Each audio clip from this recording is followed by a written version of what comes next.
ഞാനൊരു കഥ പറയാം. എൻ്റെ ഹസ്ബൻഡ് എനിക്ക് പണ്ട് പറഞ്ഞതൊരു കഥയാണ്. അദ്ദേഹം പറഞ്ഞത് നടന്ന സംഭവമാണെന്നാണ്, പക്ഷേ ഞാൻ വിശ്വസിച്ചിട്ടില്ല.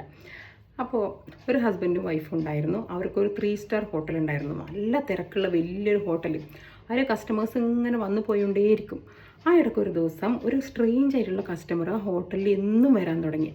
അയാളുടെ പ്രത്യേകത എന്താണെന്ന് വെച്ചാൽ, അയാളുടെ മുന്നിൽ വെയിറ്റർമാർ പ്ലേറ്റ് കൊണ്ടുവച്ച് കൊടുത്താൽ അയാളൊന്ന് ഇങ്ങനെ മണത്ത് നോക്കും. എന്നിട്ട് കഴിഞ്ഞ കസ്റ്റമർ എന്ത് ഫുഡാണോ കഴിച്ചത് അത് സെയിം അയാൾ ഓർഡർ ചെയ്യും.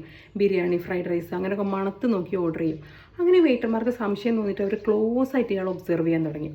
അപ്പോഴും ഇയാൾ ആ കഴിഞ്ഞ കസ്റ്റമർ കഴിച്ച അതേ ഫുഡ് എത്ര ക്ലീൻ ചെയ്ത് കഴുകിയിട്ടും അങ്ങനെ മണത്ത് ഓർഡർ ചെയ്യാൻ തുടങ്ങി.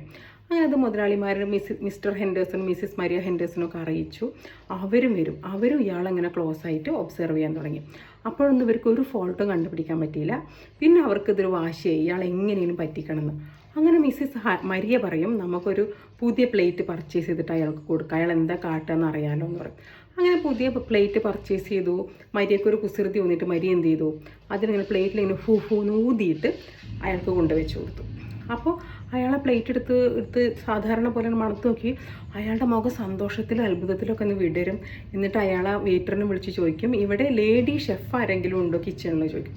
അപ്പോൾ ഇല്ല എന്ന് പറയും. അപ്പോൾ അയാൾ പറയും, I feel my Maria is here, surely my Maria will be here എന്ന് പറയും. അപ്പോൾ ആ വെയിറ്റർ അവരൊക്കെ അതിശയപ്പെട്ടു ഇയാൾ പറഞ്ഞു കേട്ടപ്പോൾ. ബാക്കി എന്താണെന്ന് എനിക്കറിയില്ല. അപ്പോൾ ഇതേപോലെ ഒരുപാട് കഥകൾ ഉമ്മ പറഞ്ഞ അങ്ങനെ ഉപ്പ പറഞ്ഞ ഒരുപാട് കഥകൾ എൻ്റെ മനസ്സിലുണ്ട്. Miles to go before I sleep എന്നൊക്കെയാണ് ആഗ്രഹം എന്നെങ്കിലും ചിലപ്പോൾ നമ്മൾ വടിയായി പോയാലോ. അപ്പോൾ ബാക്കി അടുത്ത കഥ നെക്സ്റ്റ് ടൈം പറയും.